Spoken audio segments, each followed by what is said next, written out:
Bayangkan kamu hidup tanpa rasa takut terhadap hal-hal gaib bukan karena kamu berani, tapi karena kamu yakin semua itu tidak nyata. Tapi bagaimana jika suatu hari semua yang kamu anggap tidak ada justru menjadi alasan kenapa kamu tidak bisa tidur? Dan yang lebih mengerikan, semua itu ternyata terhubung dengan masa lalumu sendiri. Di sebuah desa terpencil yang jauh dari keramaian, hidup seorang anak laki-laki yang dikenal nekat dan penuh rasa ingin tahu. Tidak seperti anak lainnya, dia tidak percaya dengan cerita-cerita mistis. Baginya, semua itu hanyalah ketakutan yang dibuat-buat. Suatu sore, dia dan temannya bermain di dekat pohon asam tua. Pohon itu berdiri sendiri, gelap, besar, dan selalu dihindari warga. Konon katanya banyak kejadian aneh terjadi di sana. Namun seperti biasa, dia tidak peduli. Sampai akhirnya temannya tiba-tiba jatuh, tubuhnya kaku, matanya kosong, dan dalam hitungan detik temannya meninggal. Tanpa luka, tanpa sebab, warga langsung menyimpulkan itu ulah makhluk gaib. Tapi anak itu menolak mentah-mentah. Jauh di dalam hatinya ada sesuatu yang berubah, bukan takut tapi penasaran.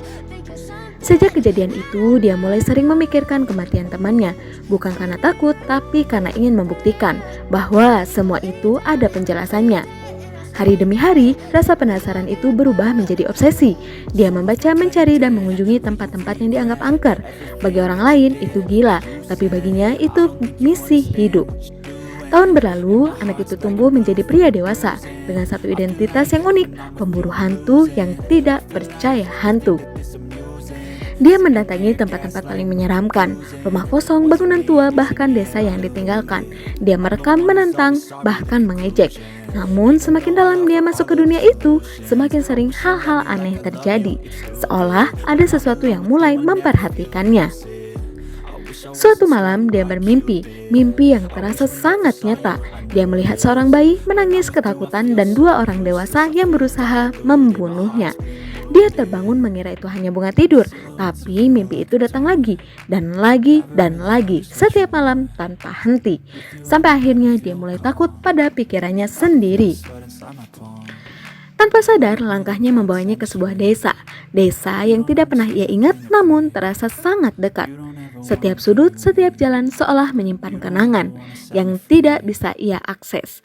Dan saat ia menginjakan kaki di sana, sesuatu mulai bangkit. Hari pertama dia merasa diawasi, hari kedua dia mendengar suara-suara aneh, hari ketiga dia melihat sosok bayangan dari kejauhan, hari keempat dia hampir mati. Sebuah kejadian misterius hampir merenggut nyawanya. Dan saat itulah dia mulai ragu dengan keyakinannya sendiri. Di sebuah rumah tua dia menemukan sebuah foto lama, foto seorang bayi yang entah kenapa terasa familiar. Dia menatap foto itu lama dan tiba-tiba potongan mimpi itu muncul lagi. Dan kali ini lebih jelas, lebih nyata, lebih menyakitkan. Dia pulang dengan penuh pertanyaan. Dia menunjukkan foto itu kepada orang tuanya dan reaksi mereka tidak biasa. Mereka panik, takut, dan mencoba menghindar. Pertengkaran pun terjadi dan dalam emosi yang memuncak, rahasia itu akhirnya terbongkar. Dia akhirnya tahu bahwa dia bukan berasal dari tempat yang dia kira. Desa itu adalah rumah lamanya. Dan yang paling menghancurkan, bayi dalam mimpi itu adalah dirinya sendiri. Orang tua dalam mimpi itu adalah orang tuanya. Dia terdiam, dunia yang dia kenal runtuh. 20 tahun yang lalu, sepasang suami istri hidup dalam kesedihan karena tidak memiliki anak. Mereka berdoa tanpa henti, dari kuil ke kuil lainnya. Dan akhirnya mereka dikaruniai seorang putra laki-laki. Namun kebahagiaan itu mengundang kecemburuan.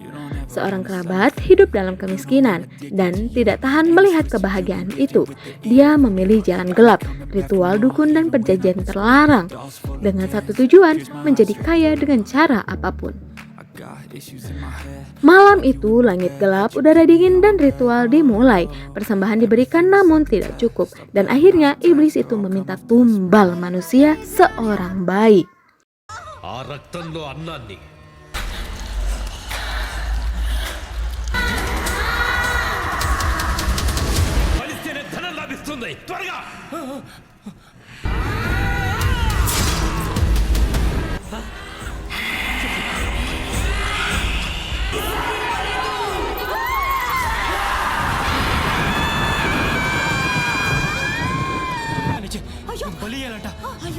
బలిస్తే మస్తు బంగారం మన సొంతమైతే Orang tua bayi itu sadar dan mereka kabur menyelamatkan anak mereka.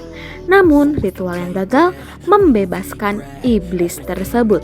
Iblis itu mengamuk, membunuh semua yang terlibat, dan tidak berhenti, ia terus mencari bayi itu.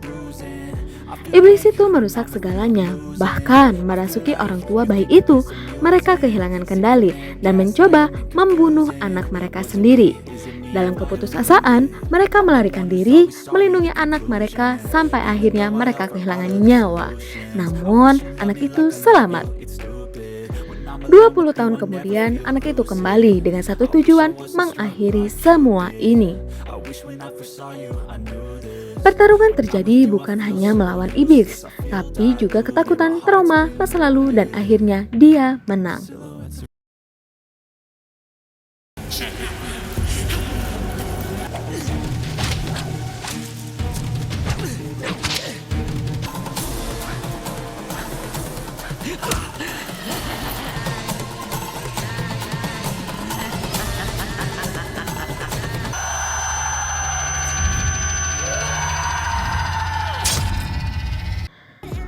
Teror terakhir, desa kembali tenang, dan untuk pertama kalinya dia menemukan kedamaian.